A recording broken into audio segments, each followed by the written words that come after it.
Caleb reached for the dropped serving tray at the same moment his maid did, and her sleeve slid back. The bruises ran from wrist to elbow. Old ones, new ones layered on top. She yanked the fabric down and apologized for being clumsy. She apologized. Caleb stared at the door she'd come from. He had never once asked who hit her. Hello everyone, welcome back to the channel. If you enjoy content like this, make sure to like and subscribe. Now back to the video. The homestead sat at the edge of where the map stopped caring. Caleb Brenner had built most of it himself, board by board, in the 4 years since the freight company let him go and a land grant came through instead of a pension. It was a quiet life. He had wanted a quiet life. The dust storms came in the dry season, and the irrigation lines froze in the cold one, and in between there was just the work, and the wide rust-colored sky, and the silence he had asked for. The silence had come with one complication he had not asked for. When Caleb inherited the property from a distant cousin he'd never met, the deed had a second page, a service contract. A Threnic house servant, registered, transferable, included with the structure the way the well pump and the grain stores were included. He had read that page 3 times the first night and felt something turn over in his stomach, and then he had done what most people on the frontier did with things that turned their stomachs. He had stopped looking at it. Her name was Vesh. She was small for a Threnic, narrow through the shoulders, with a pale gray skin and the long, careful hands of her people. She kept the house running with a precision that unsettled him. Floors swept before he woke. Meals timed to the minute he came in from the fields. She moved through the rooms like she was trying not to leave evidence that she existed. She never met his eyes. When he spoke to her, she answered in as few words as the question allowed. And when he moved too fast near her, reaching for a tool, standing up from a chair, she flinched. A small flinch, quickly hidden. But he saw it every time, and every time he told himself he would think about it later. It was the tray that ended later. Caleb had come in from the east line earlier than usual, boots loud on the porch, and Vesh had startled at the sound. The serving tray slipped. They both reached for it at the same moment, his hand and hers crossing in the air, and his fingers closed on the edge of the metal while her arm shot past his. Her sleeve slid back. It was only a second. She pulled the fabric down almost before the tray stopped wobbling. But a second was enough. Caleb had spent 20 years around cargo cranes and loading rigs. He knew what an injury looked like, and he knew the difference between new and old, and what he had seen on the inside of her forearm was both bruises in layers, yellow-green ones going faint underneath, darker ones on top fresh, the deep purple-black that hadn't begun to turn yet, a history written in skin, and it was not the history of someone clumsy. "I'm sorry," Vesh said. She was already crouching, gathering the cups that had rolled. "I'm clumsy. I'll be more careful," she apologized. That was the part that stayed with him afterward, sitting in him like a swallowed stone. She had been hurt, badly, over and over, and the reflex that came out of her was an apology to him, the man whose house she'd been handed to like a piece of equipment. She apologized for the tray. She apologized for being seen. Caleb did not say anything. He wanted to. There were words somewhere in his chest, and not one of them made it to his mouth. He stood there with a tray in his hand like an idiot while she cleaned up around his boots, and then she took the tray from him with a small bow of her head and went back into the kitchen, and the door swung shut, and that was it. The moment was over. He had let it be over. He hated himself for the rest of the afternoon. That night, he did the thing he should have done 4 years ago. He pulled the deed from the strong box and read the second page again, really read it, not the way you read something you want to be done with. The contract was dense with the flat language of property law, transferable service obligation, asset maintenance, compliance. And there, near the bottom, a clause he had skimmed past every time before. The contracted servant was required to report weekly to the registered labor broker for evaluation. The broker's name was printed in the margin. Orlan Days. Caleb sat with that for a long while. He thought about the rhythm of the last 4 years, the parts of it he had let blur. Vesh disappeared one day each week. He had always assumed it was something administrative, a registration thing, a frontier formality. She left in the morning and came back by dark, and now that he was finally letting himself look at it, he could line the days up in his head, and the picture they made was ugly. She came back quiet from those days, quieter than usual. She wore the long sleeves the next morning without fail. And the flinching was always worse in the days right after. The bruises did not come from his house. He knew that with a cold certainty. They came from the place the contract sent her, the place he had been driving her toward indirectly every week by doing nothing, by not reading the page, by keeping his quiet life quiet. He closed the strong box. Outside, the wind moved across the dark fields, and somewhere in the house, Vesh was doing the last of the night's work, silent, careful, leaving no evidence that she existed.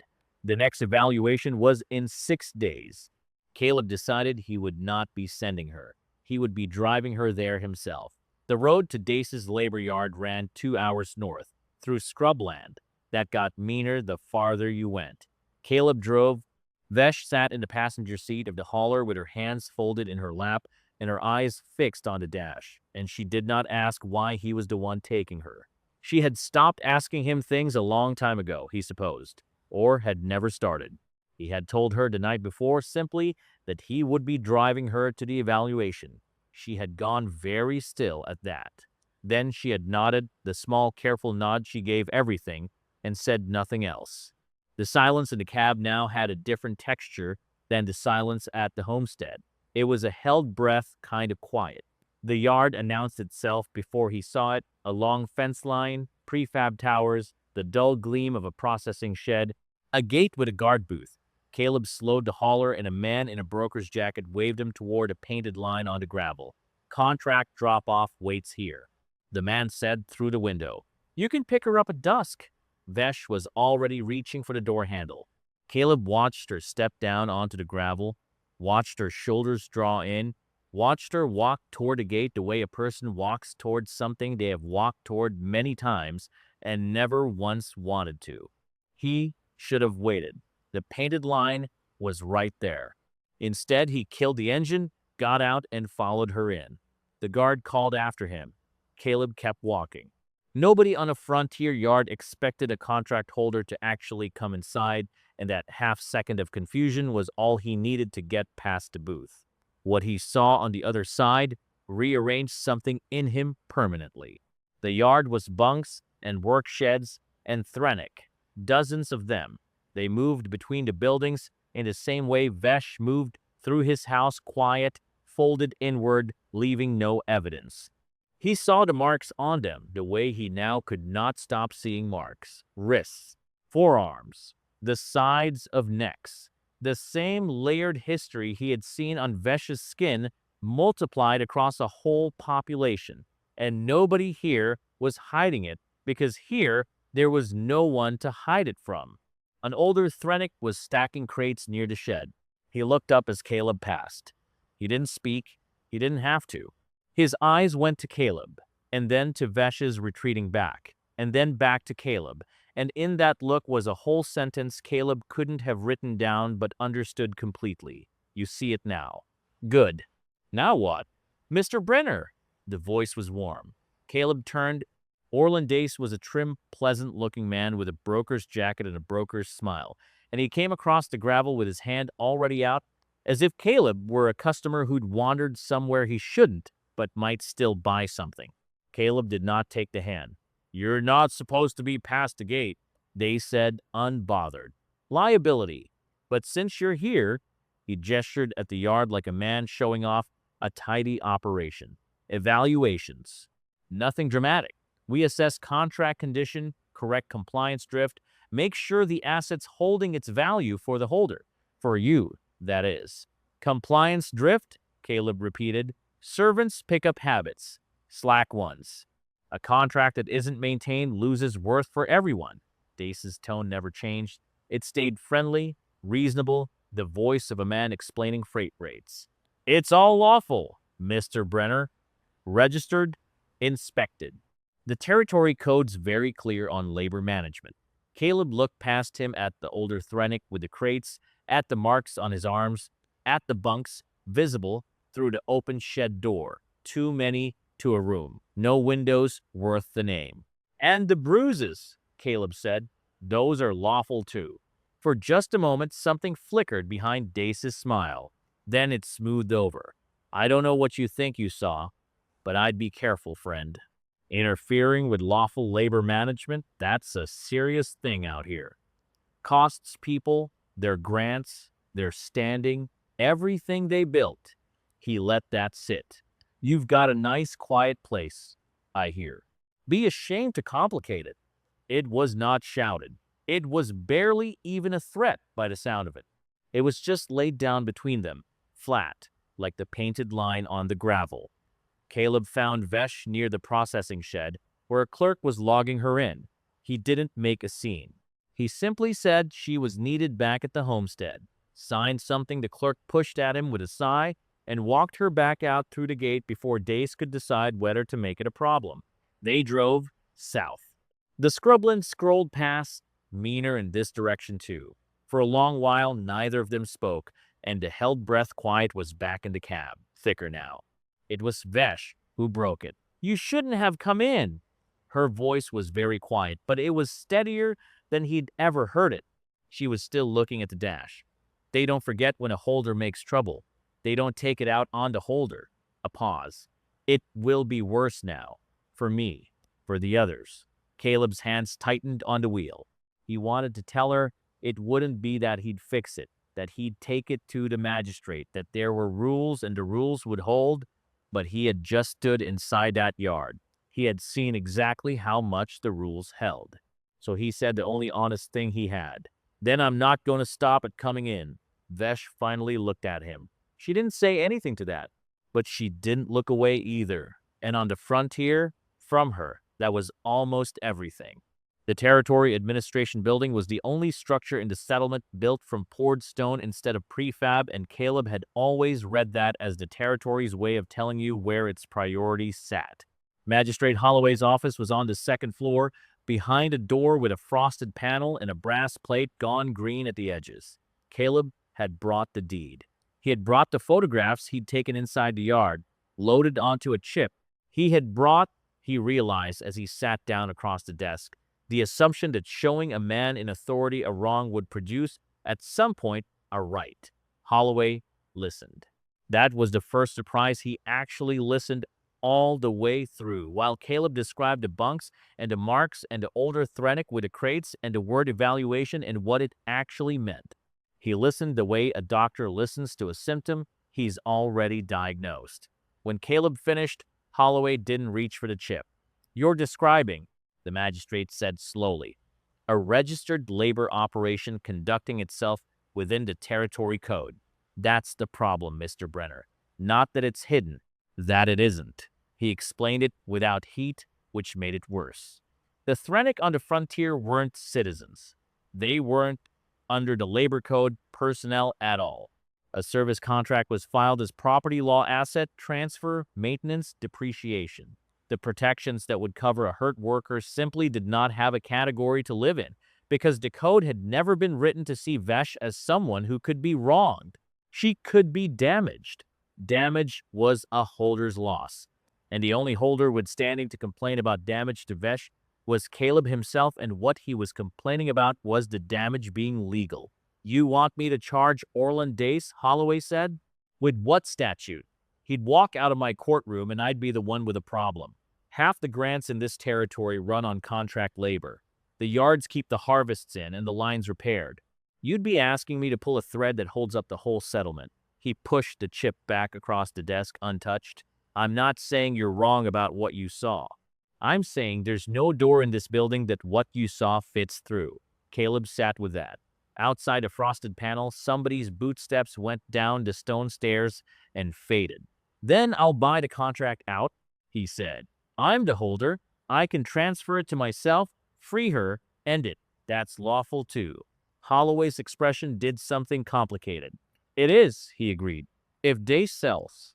Sarah was waiting for him outside, leaning on the holler with her arms crossed, and she had clearly already guessed how it went from his face. His sister ran the supply post at the settlement's edge. and 4 years on the frontier had filed her down to someone who said the hard thing first and softened it never. You went to Holloway. It wasn't a question. Caleb, you can't win this by being right. Out here, being right is just a way of announcing yourself. She pushed off to holler. Dace doesn't hold one contract. He brokers for half the territory. The men who own the grants, the men who own the water rights, the men who decide whether my post gets its shipments on time, they are all, every one of them, contract holders. You go after the yards, you're not fighting Dace. You're fighting everybody who's comfortable, and comfortable people fight dirty when you make them look. So I do nothing, Caleb said. Sarah's jaw worked. She didn't answer that, because the honest answer was the one she'd been raised not to give, and Caleb watched her not give it. He drove to Dace's office 2 days later, not the yard, the office, a clean room above a freight depot in the settlement. He came with a number, a good number, more than Vesh's contract could possibly be worth as an asset, calculated against the years of service remaining and a going rate and a generous margin on top. He laid it out plainly. He wanted to buy out the contract and dissolve it. He was offering well over value. It was, by every measure of the property law Holloway had walked him through, a clean and lawful transaction. Dace let him finish. Then he smiled, the same warm broker's smile from the yard, and turned the number down. Not negotiated. Refused. You're thinking about this like it's a sale, Dace said. It isn't. You're offering me money for an object. But the object was never the point. He leaned back.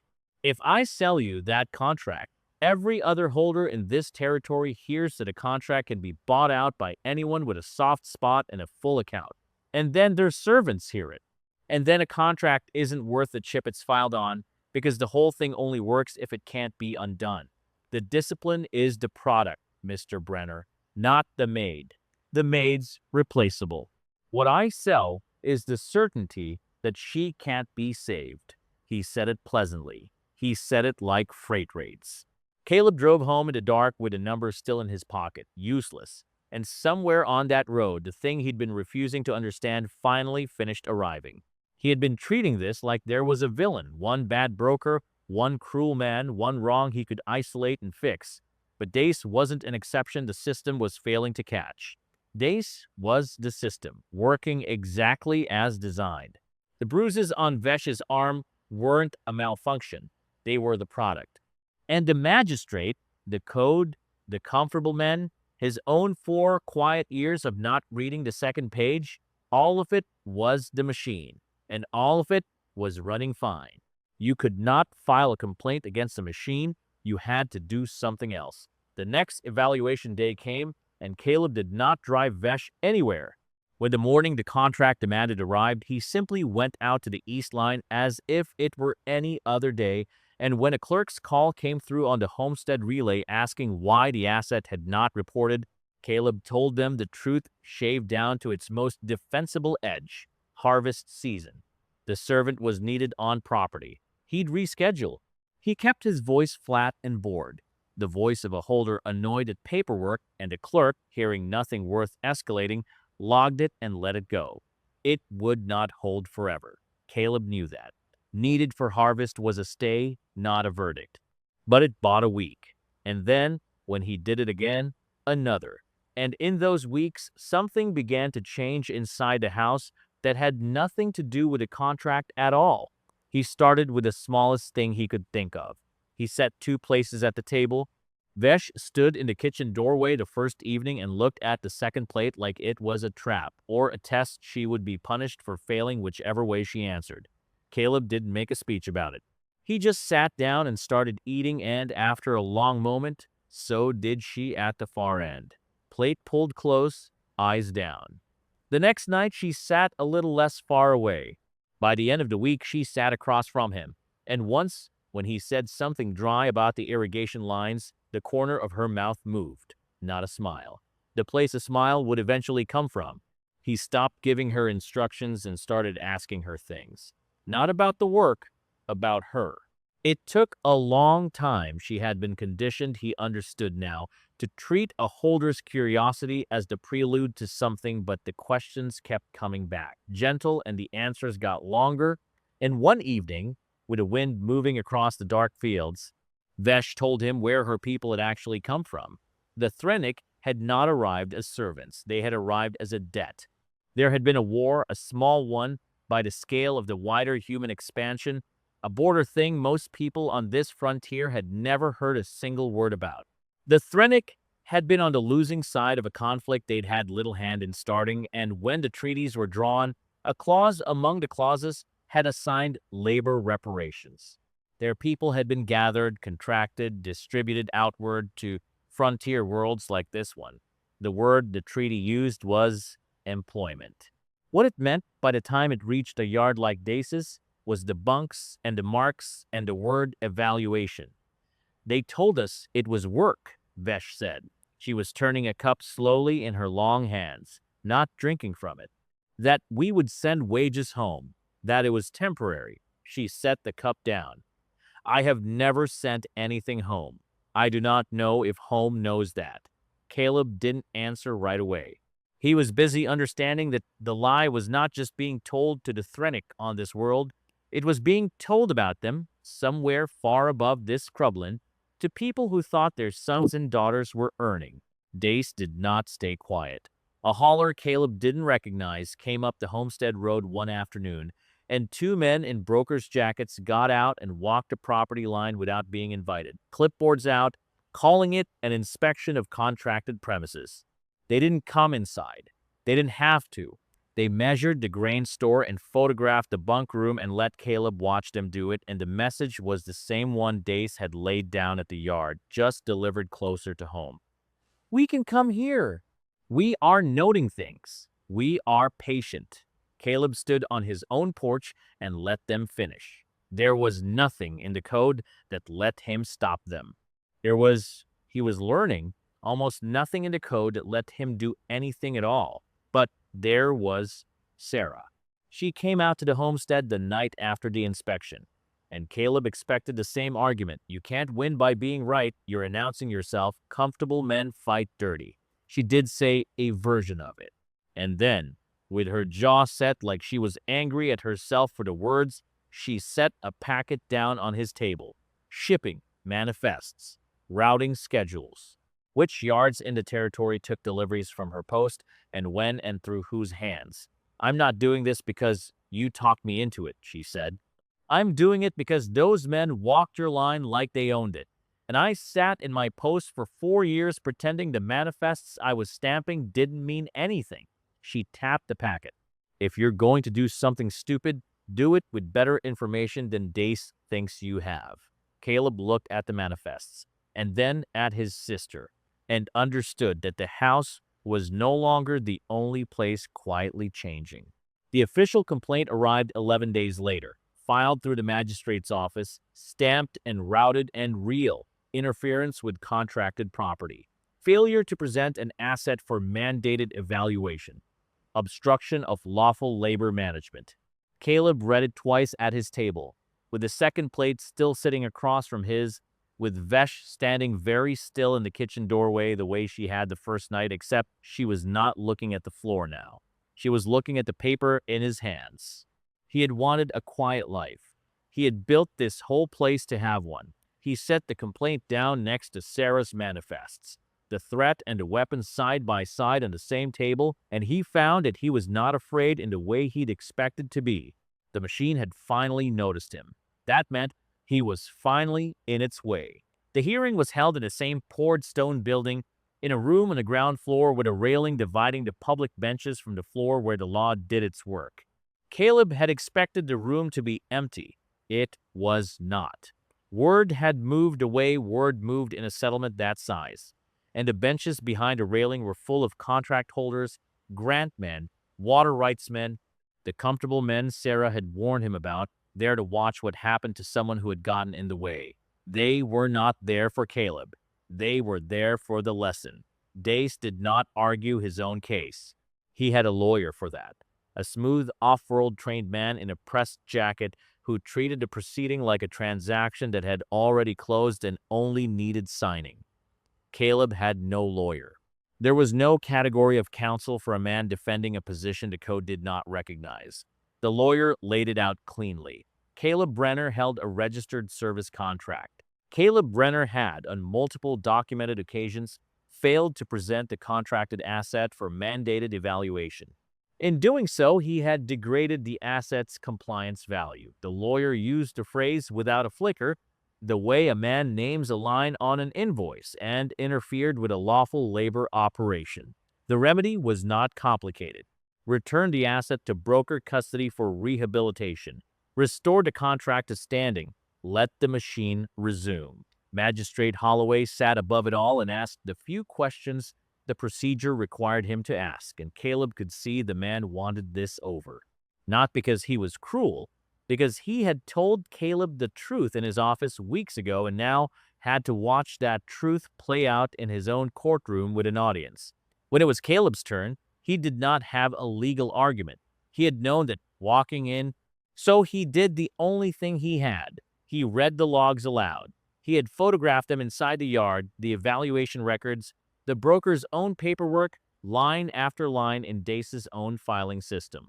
Caleb stood at the railing and read them flat and slow, with no performance in it, because the words did not need help. Compliance, correction, discipline, maintenance, dates, the same contracted names recurring, week after week, in a yard where Caleb had seen with his own eyes what correction left on a forearm. He read Vesh's registration number. He read how many times it appeared. The room got uncomfortable.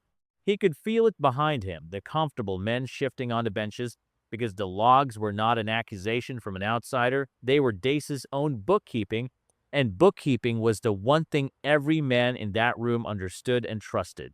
For a moment, Caleb thought it might matter. It did not change the law. Holloway let him finish. Then the magistrate set both hands flat on the desk and said what the code left him to say. The records described practices conducted under a registered labor operation. The hearing was not convened to evaluate those practices. It was convened on a filed complaint of interference, and the complaint was, on the documented facts, sustained. The ruling went against Caleb on every point. The contracted asset, Holloway said asset, and Caleb watched him hate the word in his own mouth, was to be returned to broker custody for contract rehabilitation, effective immediately. They did not even let it wait for morning. A broker's hauler came up the Homestead Road in the last of the light, 2 men and a clerk with a chip to scan, and there was nothing in the code Caleb could stand on to keep it off his own land. He had spent weeks learning exactly how little the code would give him, and now he stood on his porch and felt the full measured weight of that lesson arrive. Vesh did not make them come in for her. That was the part Caleb knew he would carry. She walked out onto the porch on her own, because making them drag her would only be written down somewhere as more compliance drift, more reason for more correction, and she had survived this long by understanding things like that. She had a small bundle. She had worn the long sleeves. She stopped in front of Caleb. The clerk was already scanning, the men already waiting, but for a second she stopped. "You set 2 plates," she said, quiet. "Just for him. I will keep that." Then she went down the steps and got into the hauler and folded her hands in her lap and looked at the dash the way she had on the drive north weeks ago, except weeks ago Caleb had been the one driving, and now he was the one standing still while someone else took her where she did not want to go. The hauler turned. Its lights swung across the fields he had built this whole quiet life around.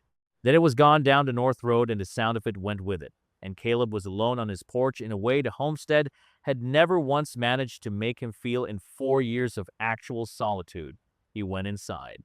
The second plate was still on the table.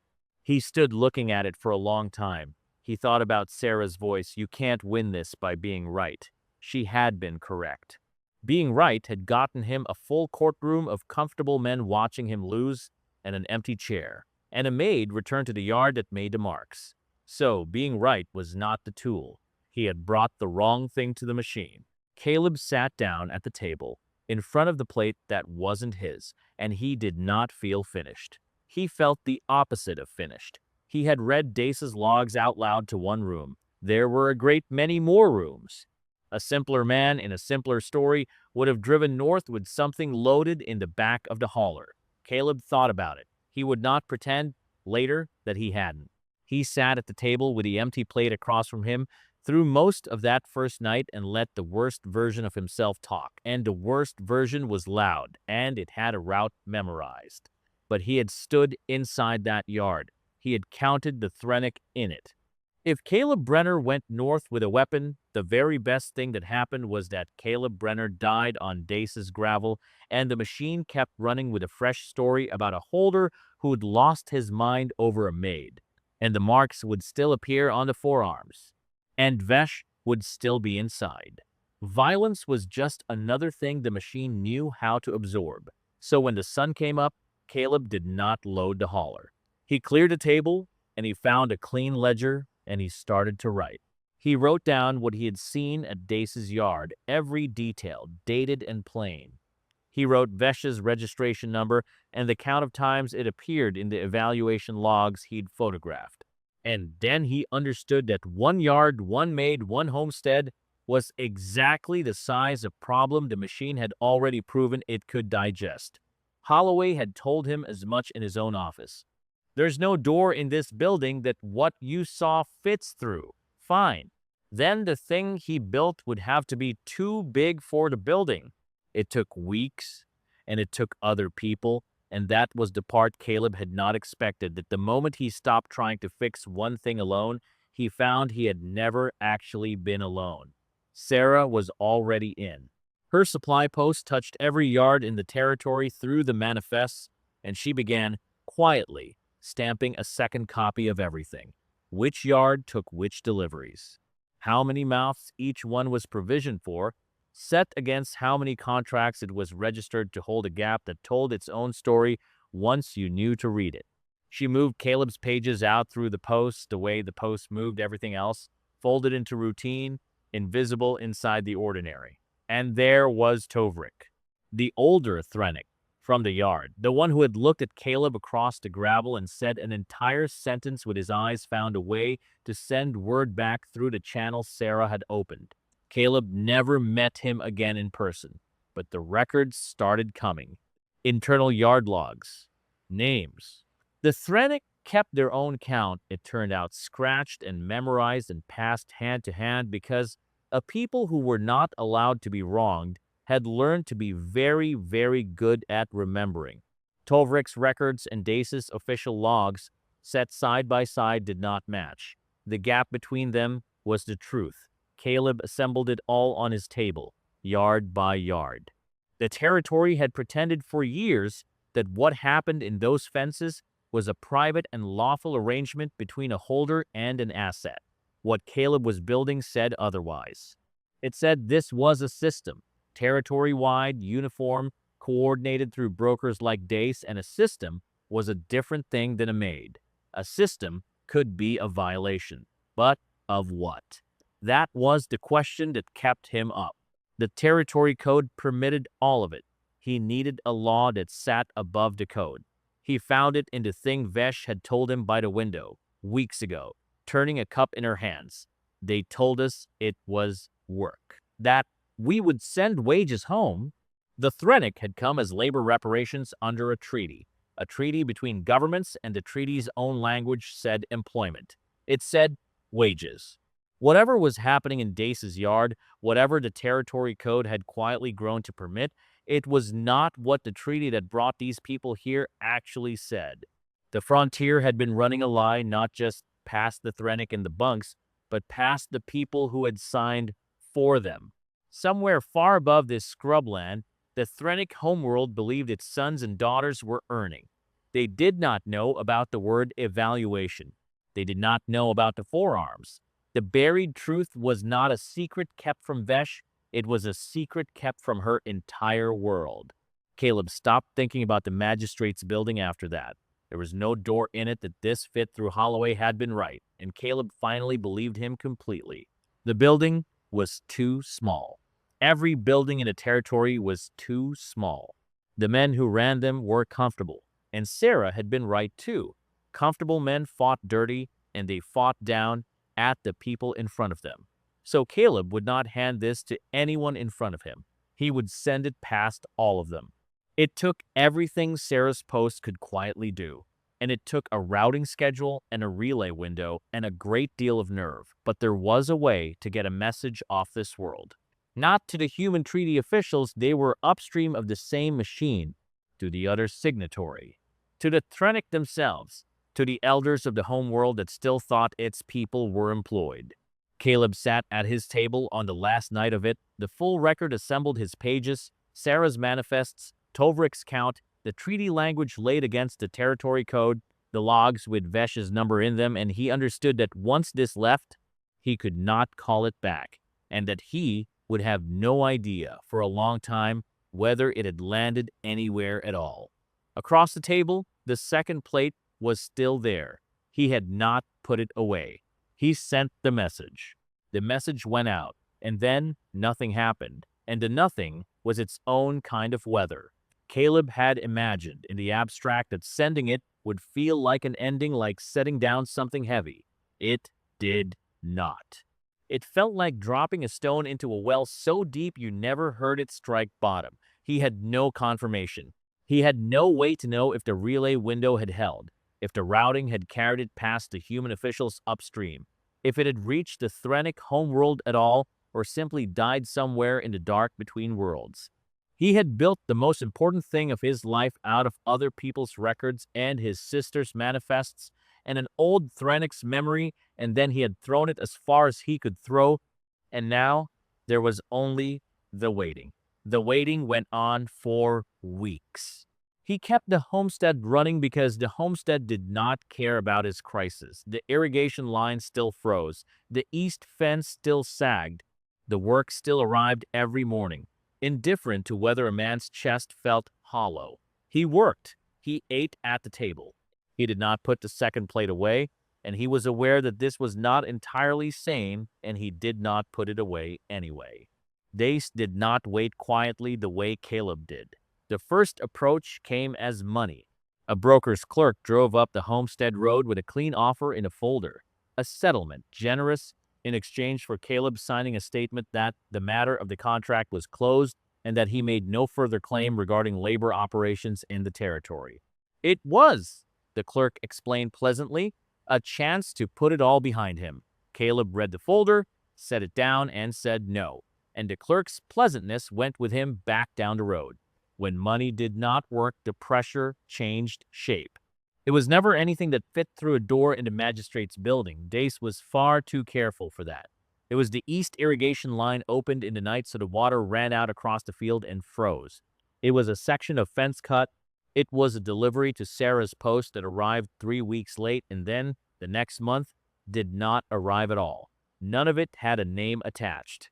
All of it said the same sentence Dace had been saying since the yard. We are patient. We are noting things. You have a quiet place, it would be a shame, and the settlement turned. That was the part that landed hardest, because it did not come from Dace at all. It came from the comfortable men who had sat on the benches at the hearing, and from the people who depended on those men, and it rolled downhill until it reached Sarah. Her post got quiet. Holders who had bought from her for 4 years started driving the extra distance to buy somewhere else, because being seen at the Brenner woman's counter had become a way of announcing yourself exactly the way Sarah had once warned Caleb that being right was. She did not complain to him about it. He found out anyway, the way you find out things in a small settlement, and the guilt of it sat in him beside the hollow place.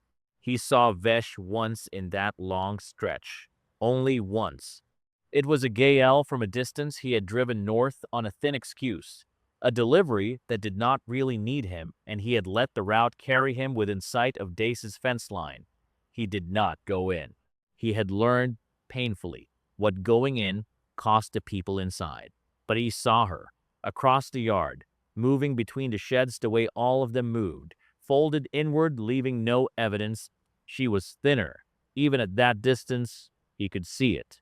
Quieter, somehow, though he could not have said how you see quiet across a yard, only that the weeks had pressed her down further than the homestead ever had. But he saw one other thing. and he held onto it the whole drive home.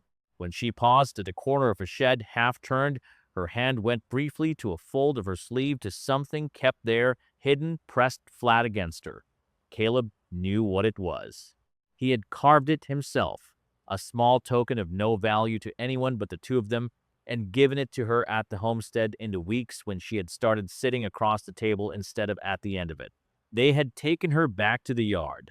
They had taken the months and the weight off her frame. They had not found that she had carried it through the gate and through the bunks and through whatever rehabilitation meant, and she still had it hidden against her ribs, and Caleb drove the whole road south, understanding that this was the only message he was going to get back from her and that it would have to be enough, because it was all there was.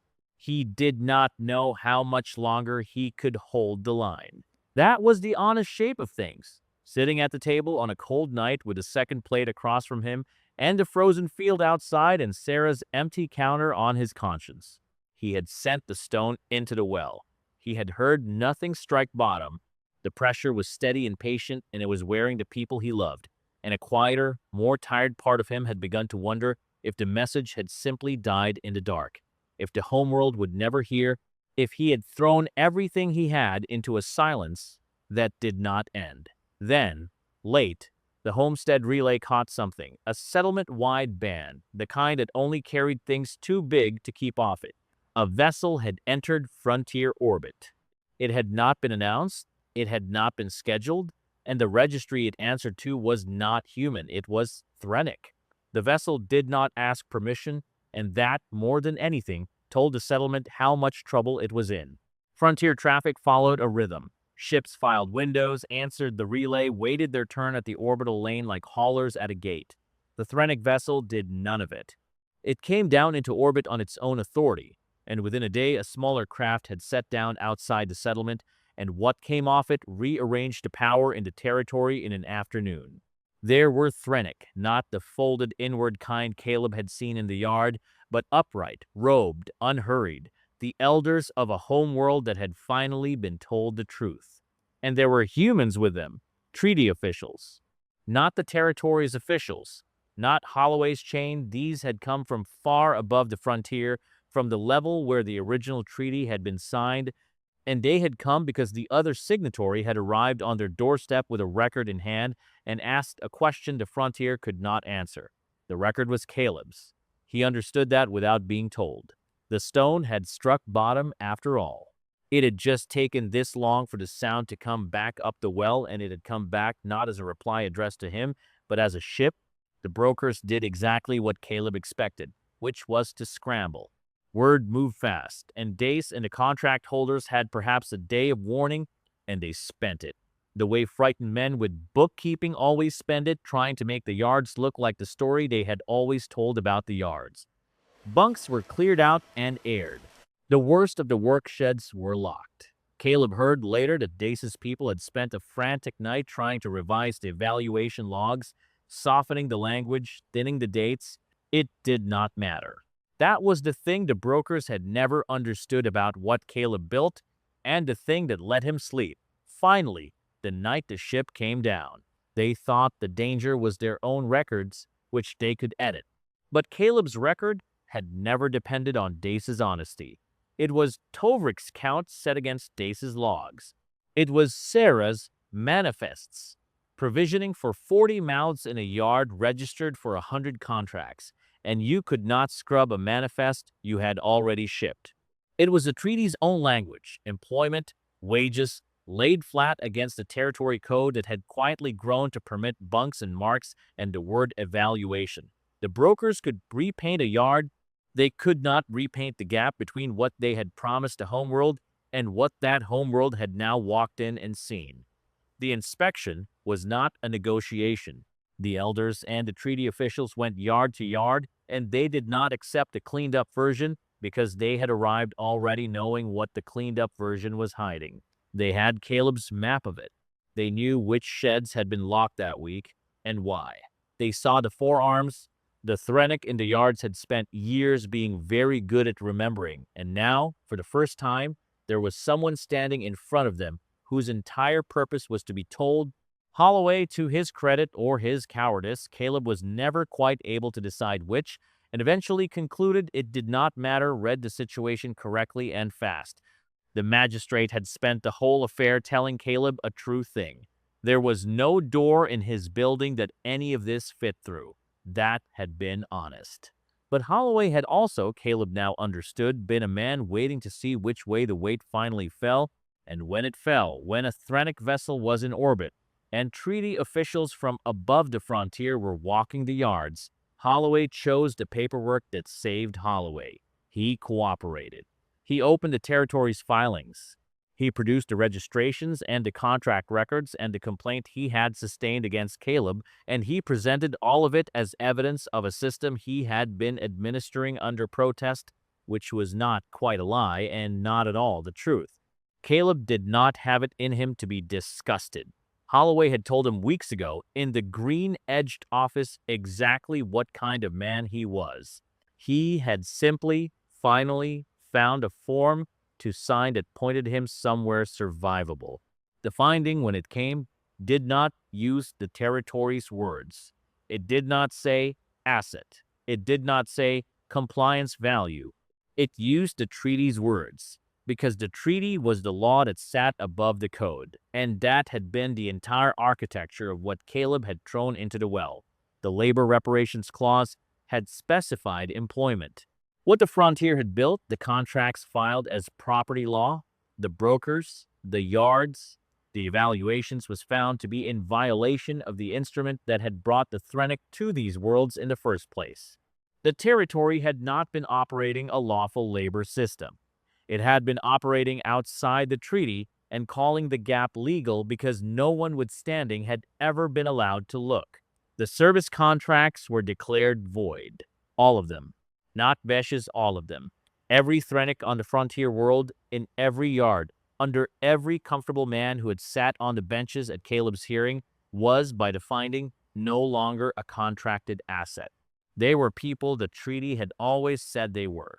The frontier had simply built a quiet machine for pretending otherwise, and the machine had run fine for years, right up until a man who wanted nothing more than a quiet life had refused to stop reading the second page. Caleb heard the finding come through on the same homestead relay that had carried him the news of the ship. He did not celebrate. He sat at a table in front of the second plate, and he thought about a north road and a hauler and a fence line. The contracts were void. That was not the same thing as Vesh standing in his doorway. Not yet. The finding voided the contracts in an afternoon. Undoing what the contracts had done took much longer, and Caleb learned in the days after that a word on a treaty document and a person walking free off a yard were separated by a great deal of slow, unglamorous work. The yards emptied in stages. Treaty officials oversaw it, because left to the brokers it would not have happened at all, and there was processing registrations to dissolve, the Threnic to be accounted for, a homeworld's worth of families to be told that the people they thought were earning had instead been kept and were now at last no longer kept. Dace was detained pending a treaty tribunal. Caleb felt nothing in particular about that. The man had told him the truth once in a clean office above the freight depot. The discipline is the product, not the maid. And the tribunal would simply be the rest of the system finally being made to hear what Dace had said out loud to one homesteader who refused to be comfortable. Caleb did not go north to collect Vesh. He understood by then that collecting her would have been one more person deciding where she went. So he waited. Again. He had become, over the long course of this, a man who knew how to wait. She came south on a treaty transport, with others, in the slow administrative tide of the yards being emptied. Someone passed word to Sarah, and Sarah passed it to Caleb, and on the day itself he did not stage anything. He did not stand at the end of the homestead road. He did the work, because the work was honest and it kept his hands from shaking. And when the transport finally turned up the road in the late light, he was on the porch with a rag still in one hand. Vesh came up the steps. She was still thin. The yard had taken months off her frame, and the weeks since had only begun to give them back. But she was not folded inward the way she had been the night they took her, or rather, she was. Partly because that did not leave a body in a season, but underneath it was something the yard had not managed to reach. She stopped in front of him, the way she had stopped in front of him the night the broker's holler came, and for a moment neither of them had anything that would fit into words. They told us we were free, she said finally, quiet, testing the shape of it. I did not know where free was. It is not a place. No one ever gave us a place. Caleb understood the size of what she was saying. The contracts were void, but void was an absence, not a home. The Threnic had been brought across the dark as a debt distributed like freight, and freedom handed to them in a yard was freedom with nowhere to stand. She had been an asset with an assigned location. Now she was a person without one, and the second was better and also terrifying, and she was honest enough to say so on his porch in the failing light. So Caleb did not tell her she was home. It was not his to declare, and he had spent this entire story learning what it cost when people declared things over the Threnic's heads. He told her the truth instead, plainly, the way he had learned to tell her things across the table. The homestead was here. The work was here. If she stayed as a person, paid, in her own name, in a place she could leave any day she chose, for any reason or none. It was not an offer of shelter handed down. It was a door, set open, with her on the side that got to decide. Vesh was quiet a long moment. Then she did something Caleb had not seen her do in all the time he had known her. She reached up and she rolled back her own sleeve, the same forearm, the gesture that had started everything when it happened by accident over a dropped tray. This time it was not an accident, and it was not a thing yanked quickly out of sight. The bruises were old now. The layered dark of them had gone, and what was left was the faded, healing color of harm that had finally been allowed to stop being added to. She let him see it. She let him see that it was mending, that the simple fact of weeks without a yard had begun to do what no ruling on paper could do directly. "You noticed this?" she said. When no one had ever bothered to look at all, she let the sleeve fall, but slowly, on her own terms. "I have spent my life being moved. I would like, now, to be the one who stays." She stayed. The first days were strange for both of them, and Caleb did not pretend otherwise. She had been conditioned across years, and conditioning did not lift because a transport had driven her south. She still rose before him, still moved through the rooms quietly, still had to be gently and repeatedly reminded that the work was now something she was choosing and being paid for, and not something a contract extracted from her. Caleb learned to leave space for that. He had wanted a quiet life once. He found that a quiet life with another free person in it, slowly learning that they were free, was a better thing than the silence he had originally asked the homestead to give him. Sarah came out the first week. Her post was still bruised from the boycott, still finding its feet, but she stood in the doorway and looked at Vesh, sitting at the table across from Caleb's place, not at the end of it, and something in his sister's hard frontier-filed face eased by a fraction. 2 plates on a table, both of them set by people who had chosen to sit there. It was not, Caleb thought, the whole world fixed, but it was the part of it that had been sitting at his own table all along. A year did to the homestead what a year does, which is to say, it changed everything slowly enough that you only saw it if you had been gone or if you made yourself stop and look. Caleb made himself stop and look sometimes. He had earned the habit. He would come in from the east line at the end of a day and stand a moment at the edge of his own property and take in what it had become, because the man who had built this place board by board to be quiet would not have recognized it. And that was the point. The homestead was not quiet anymore. It had become a way station. When the contracts were voided, the yards had emptied into a freedom with nowhere to stand. Vesh had named that exactly, on the porch, in the failing light more than a year ago. It is not a place. No one ever gave us a place. And in the long administrative tie that followed as the treaty officials processed registrations and a homeworld learned the truth about its people, A great many freed Trennick had found themselves precisely as she had. No longer assets, not yet anything else. So the homestead, with its space and its honest work and its open door, had quietly become one of the places they came to find their footing, a few at a time. Some stayed weeks and moved on once they knew which direction on was. Some stayed. Tolvrick had stayed.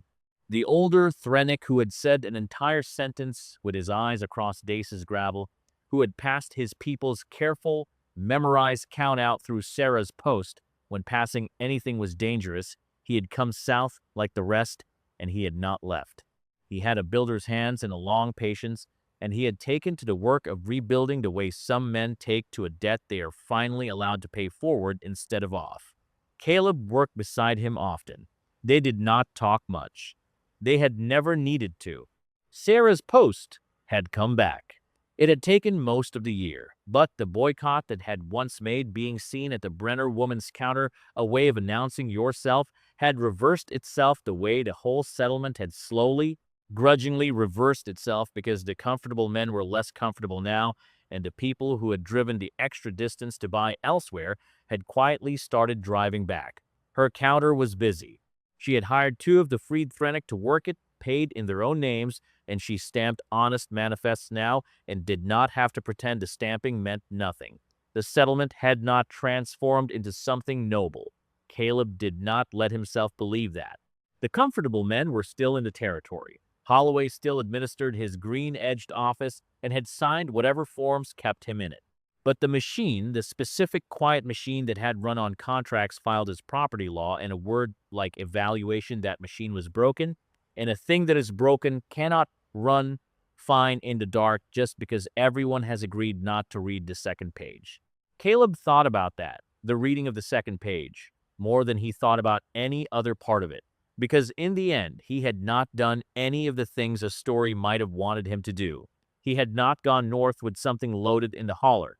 He had not won a hearing. He had lost his completely in front of a full room. He had not been strong or clever in the way that makes a clean victory.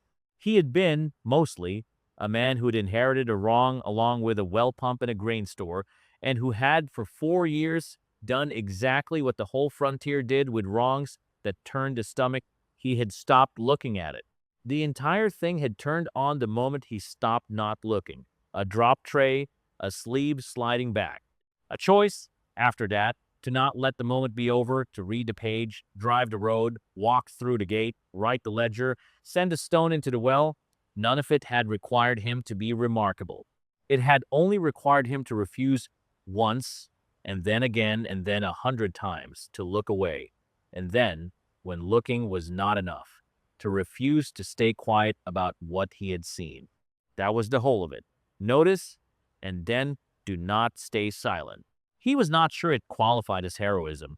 He was fairly sure it was the most that was ever actually asked of anyone. The last of the light was going when Vesh came and stood beside him at the edge of the property where he had been doing his looking. She was not thin anymore. The year had given back what the yard had taken, and more than that, the folded inward way of moving had eased out of her over the months, a little at a time, the way the bruises had once faded a little at a time, until one day he had realized he could no longer remember exactly when she had stopped flinching, when he stood up too fast. They watched the homestead together for a while, the lit windows, Dovrick's silhouette crossing the yard, the bunk room that had once been a thing on a deed and was now just a place where people who were finding their footing slept while they found it. "There is a word," Vesh said. "In my language. We did not say it much in the yards. There was not often cause." She said it for him, then a short word with a soft fall at the end of it. Caleb tried it. He got it wrong, and she corrected him. Patient, the way he had once been patient, teaching her that the work was something she could choose. He tried it again and got closer. "What does it mean?" he asked. Vesh looked out at the lit windows. "It is what you call the one who notices," she said. "When everyone else has agreed not to." She did not roll back her sleeve. There was no longer any reason to. The forearm had healed a long time ago, and they both knew it. and the gesture that had started everything had finished being necessary. She just stood beside him, in the last of the light, on her own terms, in the place she had chosen, and that, Caleb thought, was the better version of the same thing. If you enjoyed this video, please like, subscribe.